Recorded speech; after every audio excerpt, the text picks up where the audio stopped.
주의 성령이 내게 임하셨으니. 네, 오늘 주일 설교 본문 말씀은 룻기 3장 1절에서 15절입니다. 네, 봉독하겠습니다. 룻의 시어머니 나오미가 그에게 이르되 내 딸아, 내가 너를 위하여 안식할 곳을 구하여 너를 복되게 하여야 하지 않겠느냐? 내가 함께 하던 하녀들을 둔 보아스는 우리의 친족이 아니냐? 보라, 그가 오늘 밤에 타작마당에서 보리를 까불리라. 그런즉 너는 목욕하고 기름을 바르고 의복을 입고 타작마당에 내려가서 그 사람이 먹고 마시기를 다하기까지는 그에게 보이지 말고, 그가 누울 때에 너는 그가 눕는 곳을 알았다가 들어가서 그의 발치 이불을 들고 거기 누우라. 그가 내 할 일을 내게 알게 하리라 하니, 룻이 시어머니에게 이르되 어머니의 말씀대로 내가 다 행하리이다 하니라. 그가 타작마당으로 내려가서 시어머니의 명령대로 다 하니라. 보아스가 먹고 마시고 마음이 즐거워 가서 곡식단 더미의 끝에 눕는지라. 룻이 가만히 가서 그의 발치 이불을 들고 거기 누웠더라. 밤중에 그가 놀라 몸을 돌이켜 본즉 한 여인이 자기 발치에 누워 있는지라. 이르되 내가 누구냐 하니 대답하되 나는 당신의 여종 룻이오니 당신의 옷자락을 펴 당신의 여종을 덮으소서. 이는 당신이 기업을 물을 자가 됨이니이다 하니, 그가 이르되 내 딸아, 여호와께서 내게 복 주시기를 원하노라. 내가 가난하건 부하건 젊은 자를 따르지 아니하였으니 내가 베푼 인애가 처음보다 나중이 더하도다. 그리고 이제 내 딸아, 두려워하지 말라. 내가 내 말대로 내게 다 행하리라. 내가 현숙한 여자인 줄을 나의 성읍 백성이 다 아느니라. 참으로 나는 기업을 물을 자이나 기업 물을 자로서 나보다 더 가까운 사람이 있으니 이 밤에 여기서 머무르라. 아침에 그가 기업 물을 자의 책임을 내게 이행하려 하면 좋으니 그가 그 기업 물을 자의 책임을 행할 것이니라. 만일 그가 기업 물을 자의 책임을 내게 이행하기를 기뻐하지 아니하면 여호와께서 살아계심을 두고 맹세하노니 내가 기업 물을 자의 책임을 내게 이행하리라. 아침까지 누워 있을지니라 하는지라. 룻이 새벽까지 그의 발치에 누웠다가 사람이 서로 알아보기 어려울 때 일어났으니 보아스가 말하기를 여인이 타작마당에 들어온 것을 사람이 알지 못하여야 할 것이라 하였음이라. 보아스가 이르되 내 겉옷을 가져다가 그것을 펴서 잡으라 하매 그것을 펴서 잡으니 보리를 6번 되어 룻에게 지어주고 성읍으로 들어가니라. 룻은 보리 추수 때부터 시작하여 대략 50일 정도 풍성한 보리와 밀 이삭을 거두었습니다. 그 기간 동안 룻은 일꾼들이 일부러 떨어뜨리는 이삭을 주울 수 있었기 때문에 매일 곡식 자루에 가득 보리를 가져왔습니다. 룻은 집에 돌아올 때마다 시어머니 나오미에게 보아스의 풍성한 선대에 감사하며 칭찬했습니다. 어느새 두 과부의 음식 창고는 차고 넘쳤습니다. 나오미는 시장에서 곡식을 내다 팔고 다른 필요한 물건들도 많이 구입했습니다. 그러면서 마침내 밀을 추수하는 때가 되었습니다. 이에 룻기 2장의 마지막 절은 룻이 이삭을 주운 기간을 알려줍니다. 이에 룻이 보아스의 소녀들에게 가까이 있어서 보리 추수와 밀 추수를 마치기까지 이삭을 주우며 그의 시어머니와 함께 거주하니라. 나오미는 인생의 풍랑을 거치며 하나님의 손길에 대한 깊은 통찰력을 갖게 되었습니다. 나오미는 큰 며느리 룻이 진심으로 주 여호와 하나님을 믿는 거듭난 신자인 사실을 알고 있었습니다. 그리고 비록 자신은 잠깐의 우울 증세를 보였지만 선하고 착한 경건한 며느리가 더욱 믿음으로 행하는 것을 보면서 어느새 과거처럼 밝은 나오미가 되었습니다.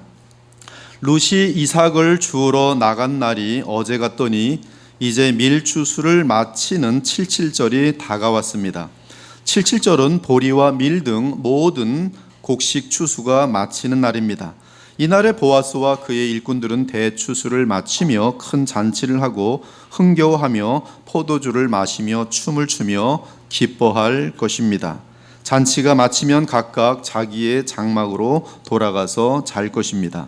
이렇게 밀추수가 마무리되려는 무렵 곧 룻과 보아스가 대략 50일 정도 함께한 즈음에 모든 상황을 꿰뚫어 보던 나오미가 룻에게 말을 건넵니다. 내 딸아, 내가 너를 위하여 안식할 곳을 구하여 너를 복되게 하여야 하지 않겠느냐. 여기서 나오미가 사용한 안식할 곳은 히브리어로 마노아흐인데 의역을 하면 남편을 둔 가정 또는 보금자리라고 할 수 있습니다. 즉 그 당시의 사회에서는 남자가 있어야 생활이 가능했고 안전했습니다.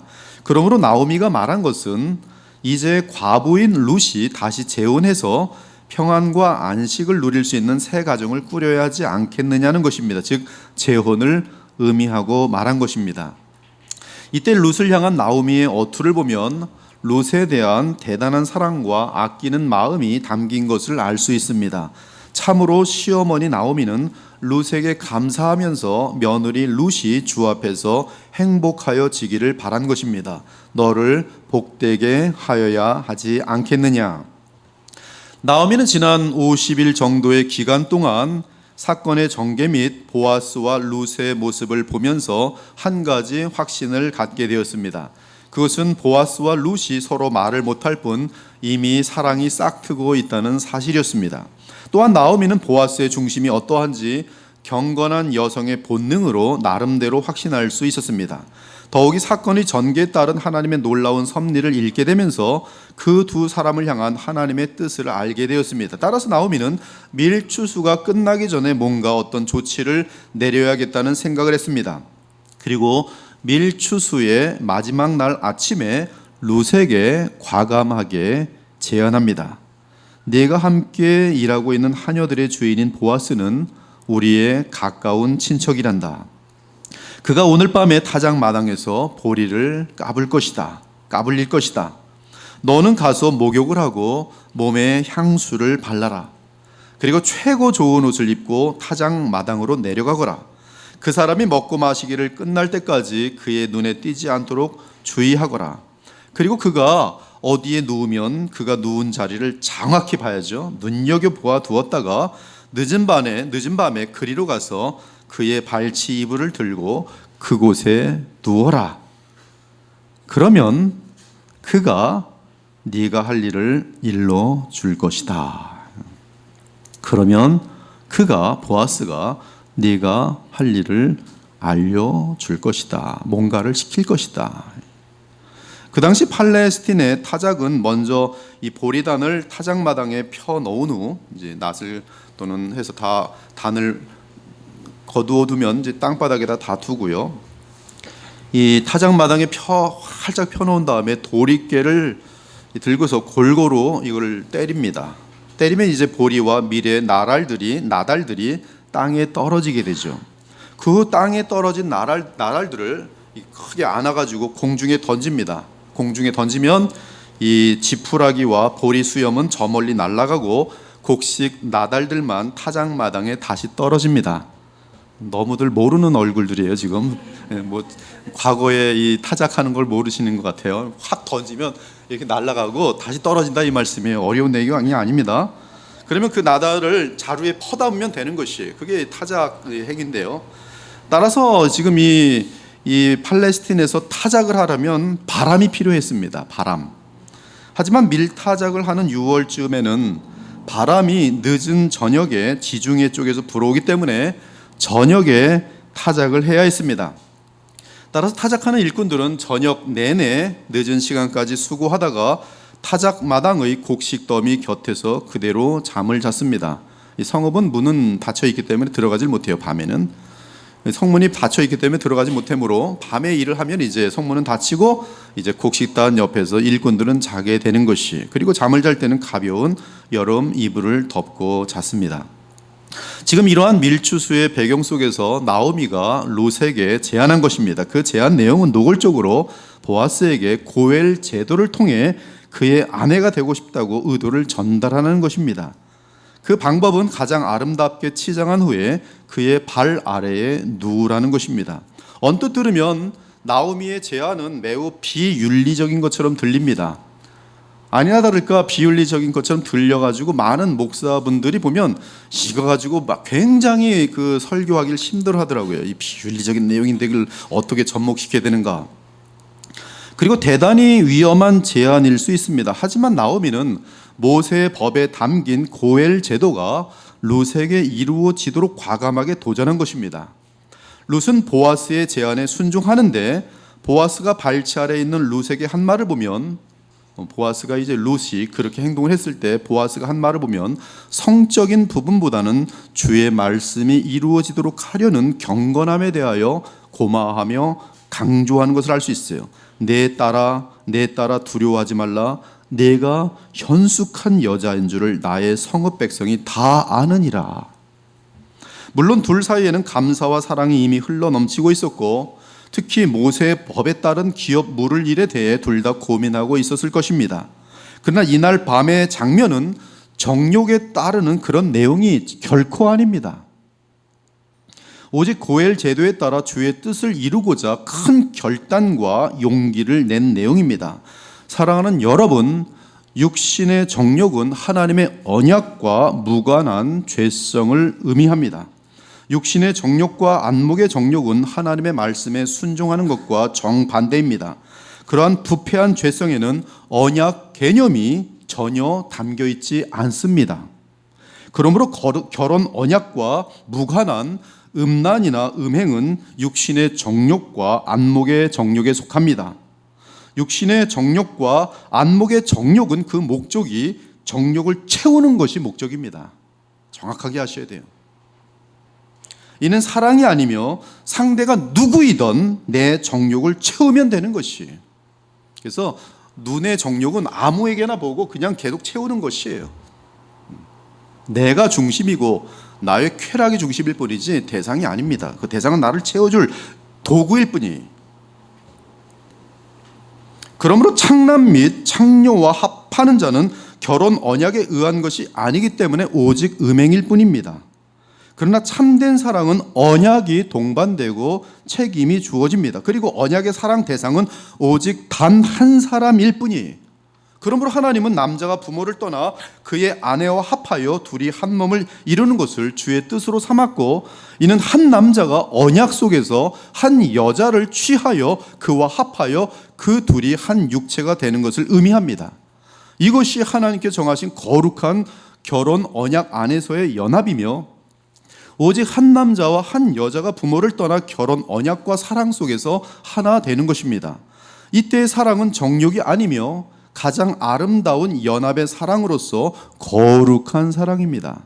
즉 룻이 보아스에게 다가가 고엘 제도에 따라 자기를 아내로 취하여 달라고 청원한 것은 하나님의 뜻에 따른 거룩한 사랑을 추구함이지 결코 육체의 정욕이 아닌 것이. 사랑하는 여러분, 우리 신자들은 결탄코 육신의 정욕과 안목의 정욕의 노예가 되어 음란과 음행의 죄를 지어서는 안 됩니다.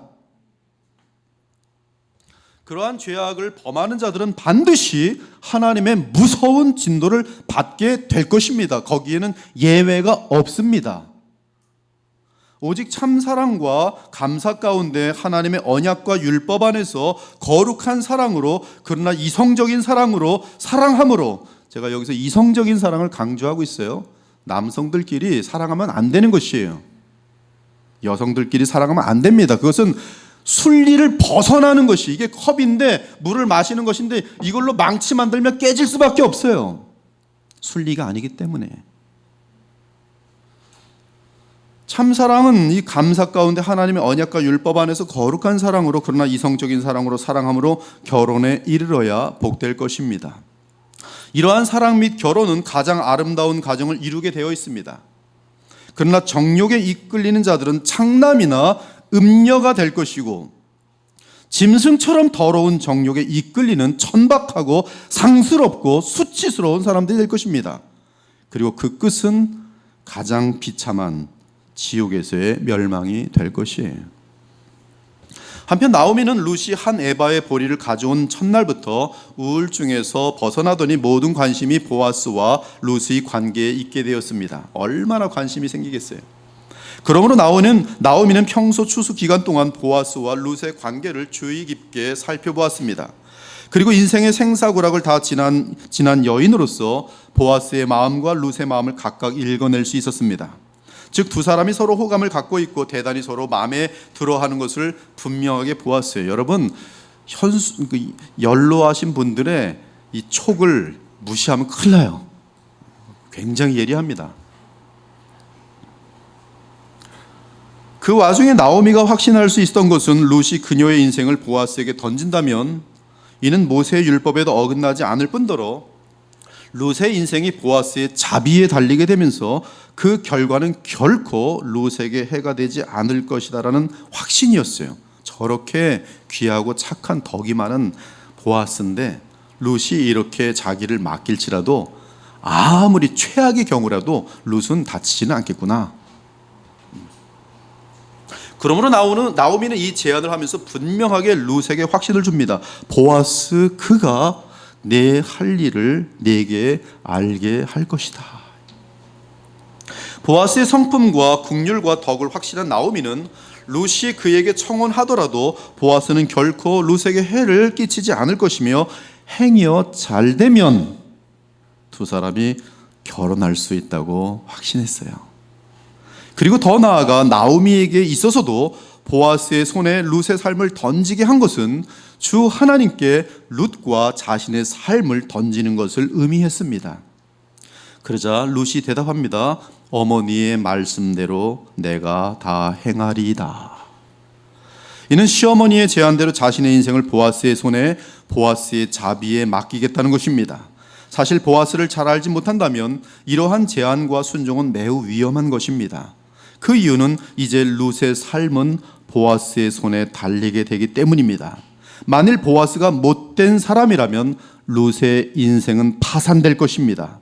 행여 보아스가 악한 사람이라면 그러한 이상한 행동을 하는 룻을 도덕적으로 부정한 여인으로 몰아갈 것입니다. 그렇다면 룻은 당장 베들레헴 공동체에서 쫓겨나게 될 것입니다. 즉 룻의 인생은 청혼을 하는 순간 보아스에게 달리게 되는 것이. 하지만 사건의 전개를 보면 룻이 그녀의 삶을 보아스에게 던지자 놀랍게도 당장 보아스가 룻을 받아주고 책임집니다. 그리고 친히 룻의 모든 문제를 해결하기 시작합니다. 왜요? 보아스는 그리스도의 영으로 인도함을 받는 덕이 넘치는 사람이었을 뿐만 아니라 이미 룻을 대단히 귀히 여기며 사랑하고 있었기 때문입니다. 아무튼 나오미는 룻도 믿었고 보아스도 믿었고 무엇보다 이 두 사람을 만나게 하신 하나님의 뜻이 이 두 사람의 결혼이라고 확신했습니다. 여러분의 설교를 듣는 자세가 이렇게 깨어있는 것은 처음 봤어요. 뭐 이렇게 남녀 얘기를 했더니 다들 그냥 굉장히 딱딱하게 전달하고 있는데 귀들이 이렇게 지금 커졌어요. 아, 남녀 얘기구나. 아, 재밌다. 아니, 참 신기합니다. 나이가 드셔도 남녀 얘기는 재밌고 애들도 남녀 얘기는 재밌고. 그러므로 하나님은 나오미의 제안이 하나님의 뜻을 이루려는 선한 의도에서 나온 것이며 또한 이 제안에 대해 룻이 순종하였기 때문에 그들의 믿음대로 합력하여 선을 이루도록 하셨습니다. 사실 룻이 자기 땅을 떠나 나오미를 끝까지 따기로 맹세한 것은 주 여호와 하나님 때문이었죠. 그때 룻이 맹세할 때 그녀는 주의 율법에 따라 자신도 주 하나님의 백성이 되고자 하는 마음을 분명하게 내비쳤습니다. 어머니께서 가시는 곳에 나도 가고 어머니께서 머무시는 곳에서 나도 머물겠나이다. 어머니의 백성이 나의 백성이 되고 어머니의 하나님이 나의 하나님이 되시리니. 여기 보면 어머니의 백성이 나의 백성이 되고 그 백성 되고 싶어요. 어머니의 하나님이 나의 하나님이 되시리니 어머니께서 죽으시는 곳에서 나도 죽어 거기 묻힐 것이라. 만일 내가 죽는 일 외에 어머니를 떠나면 여호와께서 내게 벌을 내리시고 더 내리시기를 원하나이다. 따라서 지금 이 아침에 나오미의 제안은 룻에게 있어서는 이제 하나님의 백성에게 속하고 싶었던 그녀의 바람을 실제로 이룰 수 있는 기회였습니다. 그리고 남편 말론 및 시아버지 엘리멜렉의 대를 이어줌으로 하나님의 뜻을 이룰 수 있는 기회이기도 했습니다. 룻의 시대에서 약 1000년 전으로 거슬러 올라가면 하나님은 아브라함으로부터 그 씨가 올 것인데 그 씨가 바로 모든 하나님의 백성의 죄 문제를 해결해 줄 메시아라고 알려주셨습니다. 여호와께서 이르시기를 내가 나를 가리켜 맹세하노니 네가 이같이 행하여 네 아들 네 독자도 아끼지 아니하였은즉 내가 네게 큰 복을 주고 네 씨가 크게 번성하여 하늘의 별과 같고 바닷가의 모래와 같게 하리니 네 씨가 그 대적의 성문을 차지하리라. 또 네 씨로 말미암아 천하 만민이 복을 받으리니 이는 내가 나의 말을 준행하였음이니라. 이 언약에 대해 바울은 정확하게 해석합니다. 이 약속들은 아브라함과 그 자손에게 말씀하신 것인데 여럿을 가리켜 그 자손들이라 하지 아니하시고 오직 한 사람을 가리켜 네 자손이라 하셨으니 네 씨라 하셨으니 곧 그리스도라. 그러므로 고엘 제도는 구약 시대에 하나님의 백성을 약속의 땅에 유지하기 위해 대단히 중요했고, 더욱이 유다 지파의 경우는 메시아의 오심이 예언되어 있었기 때문에 이 제도는 반드시 지켜져야 했습니다. 그런데 신기하게도 룻이 결혼한 말로는 유다 지파에 속하여 있었고, 그가 죽자 보아스가 고엘할 수 있었는데 보아스 역시 유다 지파였습니다. 결국 룻과 보아스가 결혼하게 되면서 룻은 아브라함의 그 씨의 가장 중요한 조상이 되는 다윗의 증조 할머니가 된 것이, 6절 이하를 보니 드디어 룻이 시어머니가 시킨 대로 행합니다. 그래서 룻은 얼마나 큰 복을 받게 되는지요. 신앙의 가정에서 자라난 자녀들이 부모들의 신앙적인 조언을 신중히 받아들인다면 잘못된 불량배를 만나서 비참한 삶을 살게 되는 일은 대단히 많이 줄어들 것입니다. 제가 지금까지 목회하면서 볼 때도 분명히 신앙이 깊으신 부모님들인데 딸들이, 아들들이 결혼은 자기 멋대로 해요. 엄마 아빠가 뭘 알아 뭐 이러더니 한 5년 10년 지나더니 비참한 길을 걸어가요. 비참한 길. 그때 왜 내가 엄마 아빠의 말대로 그때 왜 그 여자를 놓쳤을까, 왜 이 사람하고 결혼해서 이 모양 이 꼴일까. 부모님 말씀 들으셔야 돼요. 여러분 결혼할 때 마음대로 하지 마십시오. 대추수를 마치고 일꾼들과 함께 먹고 마시기를 마친 보아스는 기분이 좋은 상태에서 곡식 더미들의 마지막 더미로 가더니 그곳에 누워 이불을 덮었습니다. 그러자 멀리서 조용히 바라보던 룻은 그가 잠들기까지 기다리다가 그에게 다가가 이불을 들고 그의 발치에 누웠습니다. 한밤중에 보아스가 자다가 돌아 누우며 잠깐 깼는데 자기 발치에 뭔가 있는 것이 느껴졌습니다. 뭐 사람들이 자다가 깨면 당연히 느껴지죠. 발에 뭐가 있지. 그래서 일어나 이거 앉아보니까 발치에 어떤 여자가 누워 있는 것이에요. 보아스가 깜짝 놀라요. 누구시오? 큰 소리로 또 못하죠. 지금 다들 이게 곡식단이 이렇게 있는데 마지막 곡식단에서 지금 누워 자고 있는 건데, 곡식단이 얼만큼 거리가 떨어졌는지 모르지만 곡식단마다 지금 일꾼들이 하나씩 자고 있을 거란 말이에요. 누구시오? 신기한 것은 밤에 한 번도 깨지 않고 잘 수도 있는 것인데, 그렇잖아요. 보아스가 밤에 잠깐 깼다는 사실입니다. 굉장히 신기한 거예요. 쉽게 넘어갈 수 없는 사건입니다. 그러면 발치에 누워있다가 이 남자가 왜 안 깨라 하면서 발을 꼬집어요. 물론 한밤중에 냉기로 인해 깰 수도 있고, 또 배불리 먹고 마시고 잠들었으니 용변 때문에 깼을 수도 있습니다. 그래서 뭐 한번 주석을 보니까 이랬을 것이다, 이래서 깼을 것이다, 여러 가지 의견이 있어요. 가장 그래도 대표적인 의견을 보니까 밤에 차가 와서 깼을 것이다. 뭐 어떻게 합니까? 차도 안 깨는 사람 많아요. 이러한 추측 말고 우리가 가장 확실하게 아는 것은 하나님께서 밤에 보아스를 깨우셨다는 사실이. 보아스가 누구시오라고 하자 룻이 조용히 속삭이며 대답합니다. 그래서 저도 속삭여 보려고요. 저예요. 당신의 여정 룻입니다. 우리 정윤지 목사님이래. 정윤지 집사님 목소리가 나는데, 당신의 여정 룻입니다. 당신의 옷자락을 펴 당신의 여정을 덮어주세요.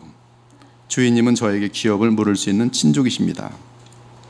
즉 룻은 보아스가 룻과 나오미를 포함한 엘리멜렉 가정이 기업 물을 자이기 때문에 자기와 결혼해달라고 부탁한 것입니다.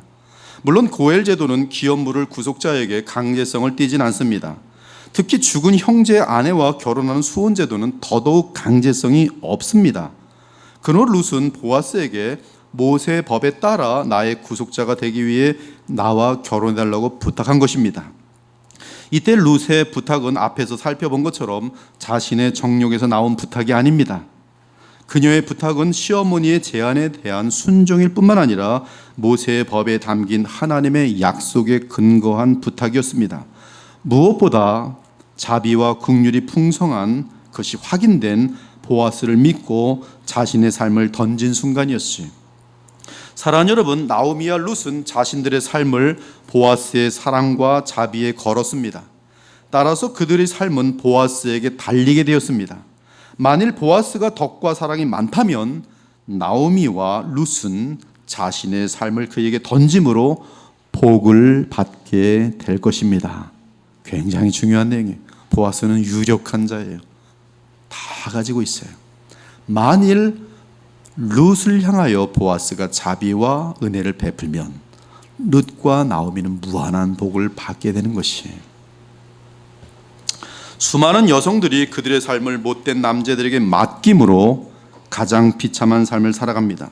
수많은 인생들이 그들의 삶을 거짓 우상 신에게 던짐으로 멸망으로 향합니다.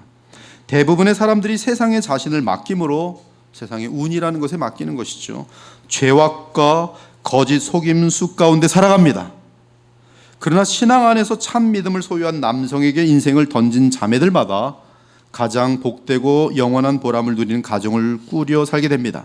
주 하나님 앞에서 자기 인생을 그리스도께 던진 자들마다 저를 포함하여 영원한 보람과 안전함과 풍성함이 보장된 삶을 살아갑니다. 나오미와 룻은 그들의 삶을 보아스에게 던진 직후 그들이 할 수 있는 것은 아무것도 없었습니다. 따라서 그들은 보아스의 지시를 기다릴 뿐이었지. 이제 보아스는 그 제안을 거절하든지 또는 받아들일 것입니다. 받아들여지면 그들은 결혼하게 될 것이요, 거절당하면 룻은 다시는 보아스의 얼굴을 볼 수 없게 될 것입니다. 그러자 보아스가 조용히 말했습니다. 보아스는 룻이 음욕 때문에 몰래 다가온 것이 아니라 하나님의 뜻을 행하고자 왔고, 또한 정식적으로 하나님의 백성이 되고자 위험을 무릅쓰고 용기를 내어 자신에게 다가온 것을 즉각적으로 알게 되었습니다. 물론 지난 50일 동안 서로 마음에 든 것도 사실이었습니다. 이에 보아스는 룻의 믿음을 갸륵하다고 생각하면서 더 깊은 사랑을 느끼면서 그녀를 칭찬하며 복을 빕니다. 내 딸아. 계속 지금 조용하게 얘기하고 있겠죠? 내 딸아, 여호와께서 내게 복 주시기를 원하노라. 네가 가난하건 부하건 젊은 자를 따르지 아니하였으니 네가 베푼 인애가 처음보다 나중이 더하도다. 즉 룻이 젊은 여인임에도 불구하고 육체와 안목의 정욕을 따르지 않고 믿음을 따라 행하였다고 칭찬해 준 것입니다.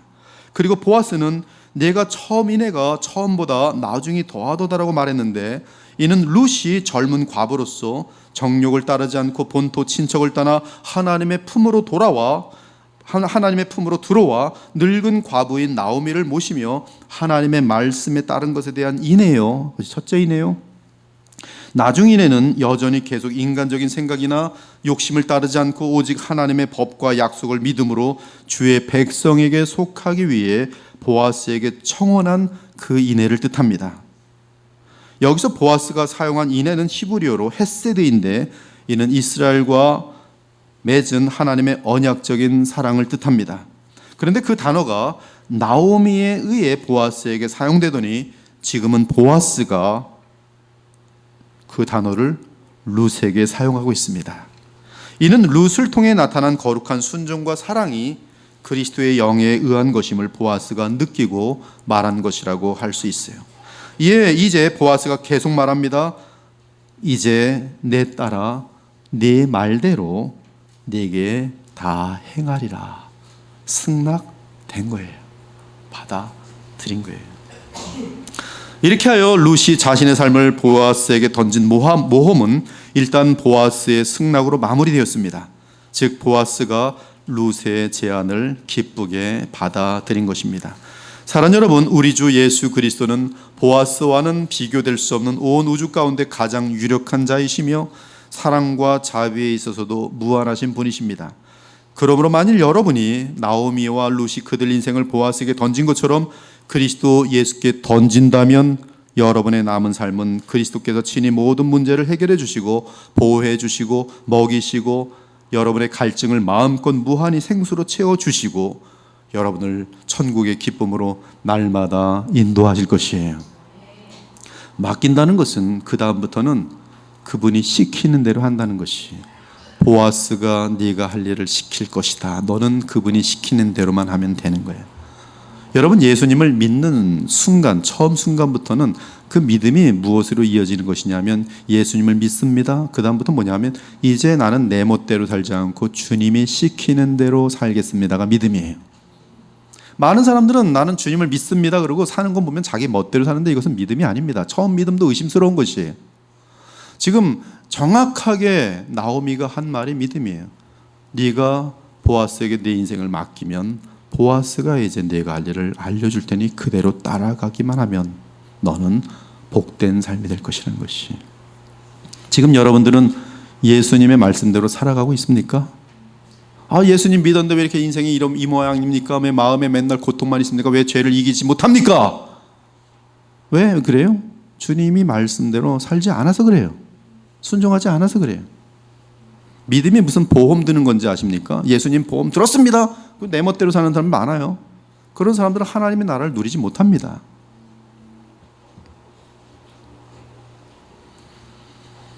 그러므로 우리의 삶을 우리의 영원한 보아스이신 그리스도께 던지기 바랍니다. 특히 위기의 때에는 더욱 분명하게 여러분의 삶을 그리스도께 던지십시오. 그리고 그분이 내 삶을 결정하도록 그분의 인도를 받기 바랍니다. 에스더서를 보면 하나님의 백성의 원수인 아말렉 사람 하만이 유다 민족을 멸절시킬 수 있는 계기를 마련했습니다.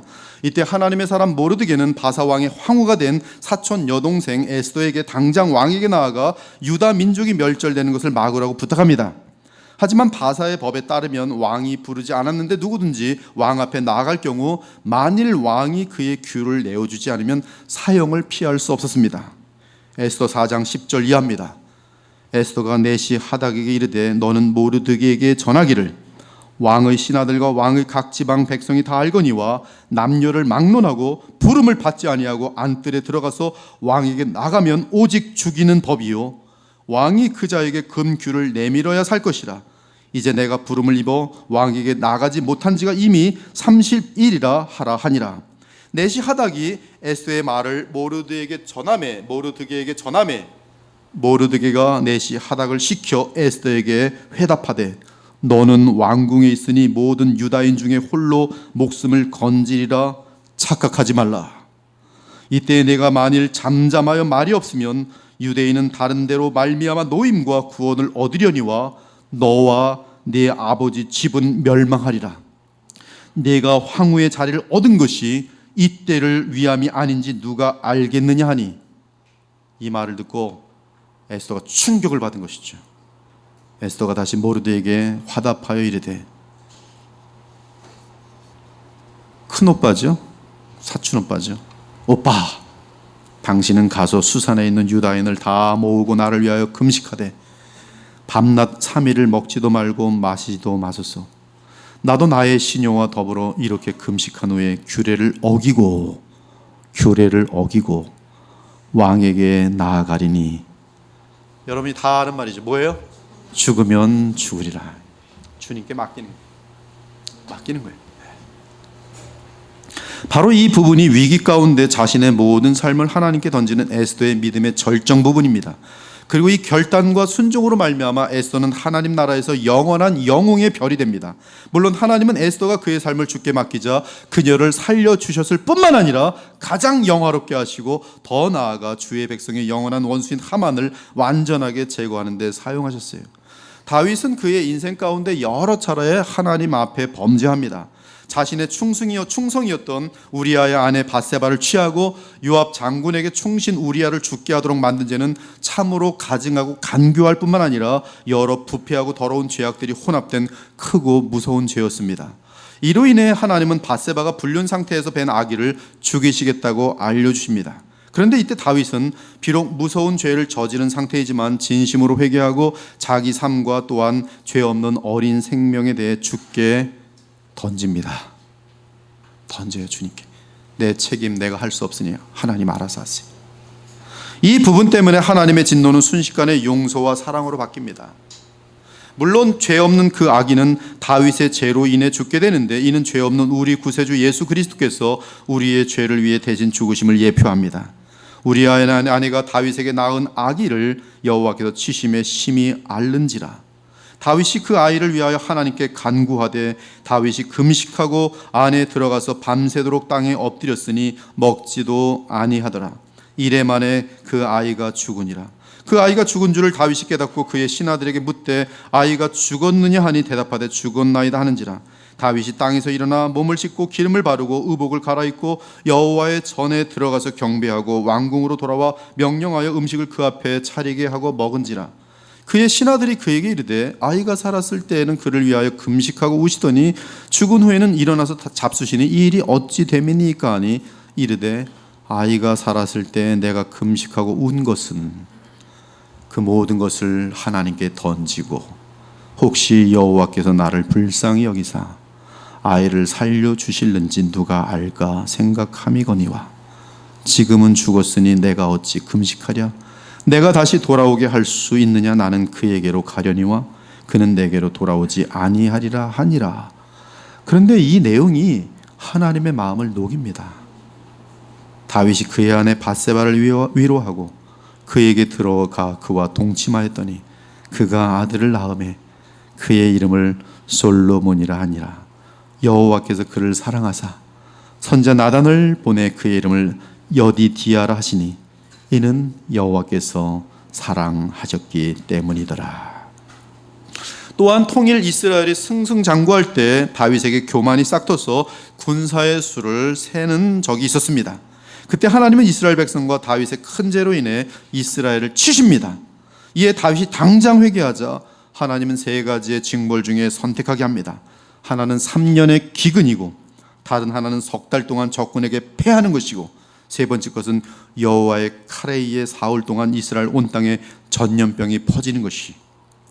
이때 그 죄악 가운데 지금 이 징계, 고통과 매를 맞고 있는 다윗이 뭐라고 대답하는지 아십니까? 심판 가운데서도 자비로우신 하나님께 자기 자신과 이스라엘 나라를 하나님께 던져요. 휙 던집니다.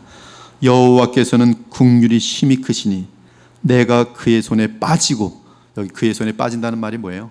그의 손에 나와 이스라엘을 던진다는 뜻이, 사람의 손에 던지지 아니하기를 원하나이다. 하나님의 자비를 붙들고 던지는 거예요. 죄악 가운데서도.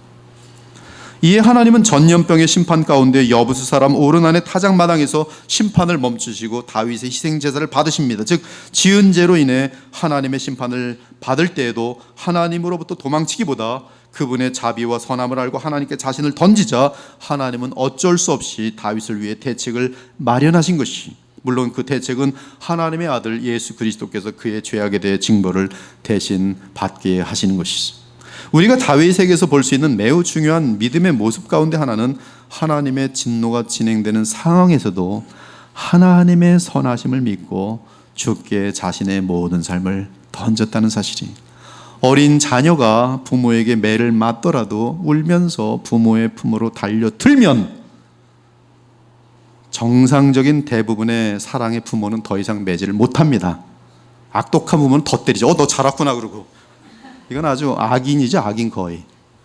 근데 매를 맞으면서 울면서 그냥 품에 막 달라드는 아이는 못 때려요. 그리고 그 자녀를 품에 안고 때린 매에 대해서 같이 아파하며 웁니다. 우리 하나님의 마음도 동일하다는 것이.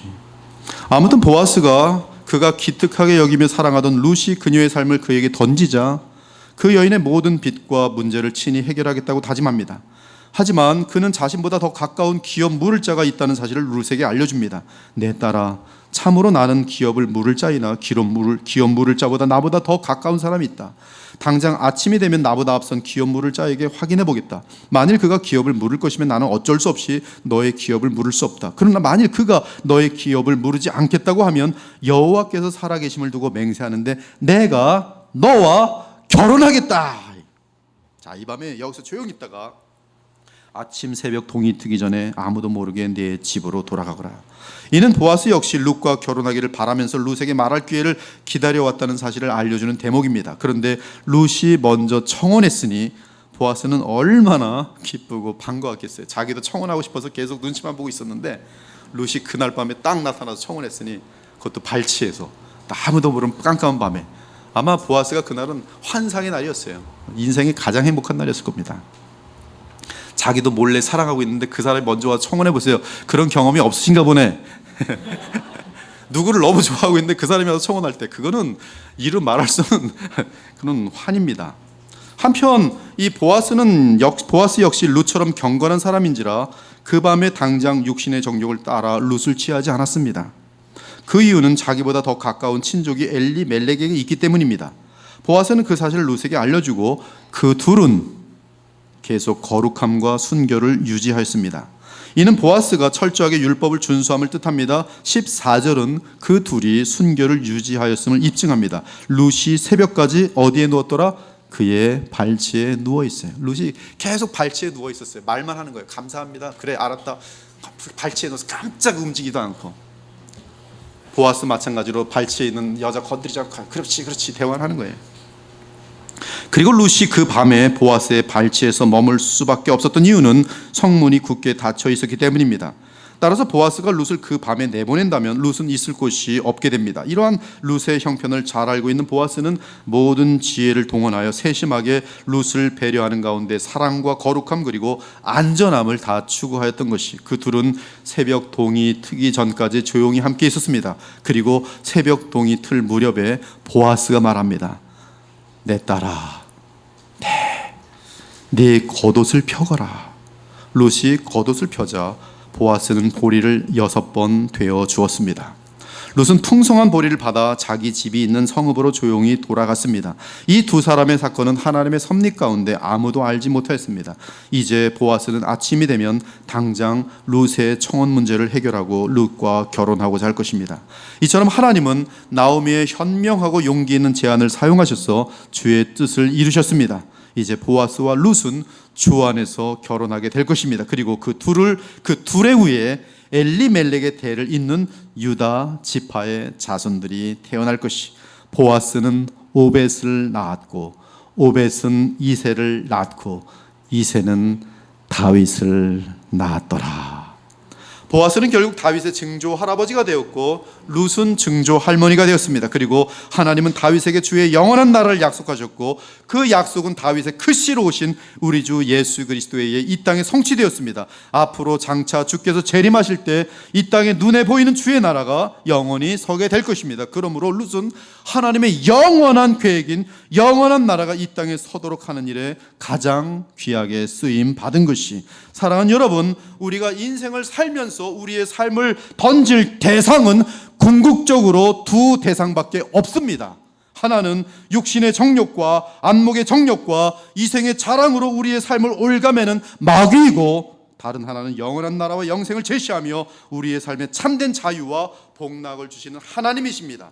그리고 하나님은 더욱 구체적으로 현실 가운데 복을 베푸시기 위해 죄와 세상과 마귀를 이길 수 있도록 그분의 아들인 영원한 보아스 예수 그리스도를 우리에게 허락해 주셨습니다. 놀라운 것은 하나님이 보내신 우리 주 예수님은 긍휼과 자비가 무한하시고 변함 없으신 분이라는 사실, 예수 그리스도는 어제나 오늘이나 영원토록 동일하시니라. 그분은 자기 피로써 백성을 거룩하게 하려고 성문 밖에서 고난을 받으셨도다. 그분은 하나님의 아들이신데 우리의 그리스도가 되시기 위해 이 땅에 오셔서 참 사람이 되신 임마누엘이십니다. 그러므로 그분께 여러분의 삶을 던지기 바랍니다. 그리스도 예수님을 영접하기 바랍니다. 그렇게 하면 여러분은 오늘 룻이 보아스에게 던진 믿음과 동일한 믿음을 갖게 되는 것이, 룻은 하나님을 믿고 모압을 버리고 베들레헴에 왔습니다. 이제 그녀는 베들레헴에서 주의 백성이 되고자 합니다. 어떻게 주의 백성이 됩니까? 그 방법은 오직 기업 물을 자와 결혼하는 방법밖에 없어요. 룻이 베들레헴에 와 있다고 하나님 백성이 아니에요. 법적으로 아직 아무것도 없는 거예요. 그러나 보아스하고 결혼할 때 이름이 등록되는 것이 하나님의 백성의 이름으로 등록돼요. 오늘 그리고 보아스가 룻을 영접했어요. 이에 룻은 떳떳하게 주의 백성이 될 수 있었습니다. 하나님을 믿는 여러분에게 우리 주 예수님께서 말씀하십니다. 너희는 마음에 근심하지 말라. 놀라워요. 보아스가 한 말과 정확히 같습니다. 보아, 내 딸아 두려워하지 말라, 근심하지 말라. 예수께서 말씀하십니다. 하나님을 믿으니 또 나를 믿으라.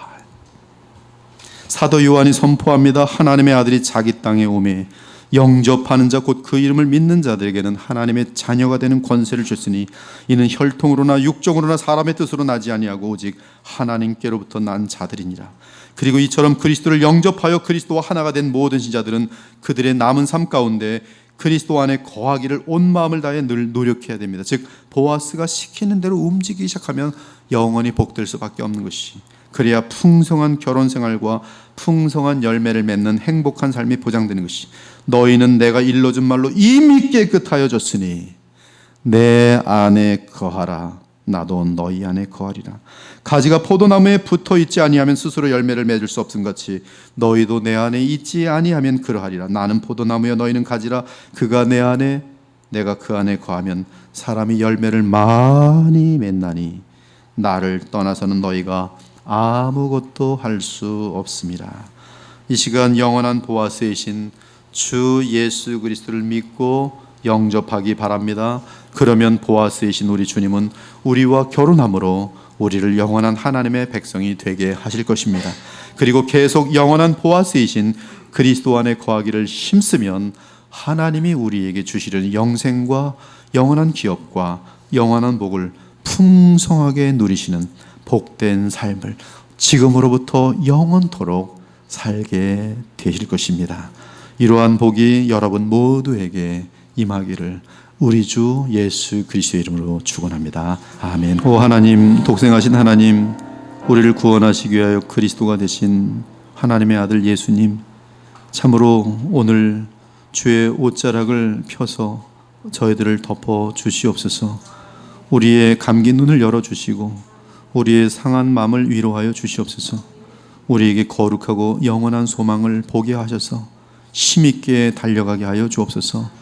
넘어져도 일어날 수 있도록 위로하여 주시고 우리의 남편이 되어주시고 우리의 주가 되어주시옵소서. 오늘 예수님을 영접하는 자들이 있길 원합니다. 그의 인생들이 변화되길 원합니다. 얼마나 행복한지 맛볼 수 있도록 성령으로 역사하여 주시옵소서. 이미 예수 그리스도를 믿는 자들은 더욱더 주님이 시키는 대로 주의 뜻을 잘 알아서 성경의 말씀대로 주님의 뜻대로 행함으로 항상 하나님의 나라를 누리며 이 어두운 세상에서 빛의 역할을 감당하고 썩어가는 이 세상 가운데서 소금의 역할을 감당하여 영원한 영광에 이르게 하여 주시옵소서. 살아계신 우리 주 예수 그리스도 이름으로 간절히 기도 올려옵나이다. 아멘.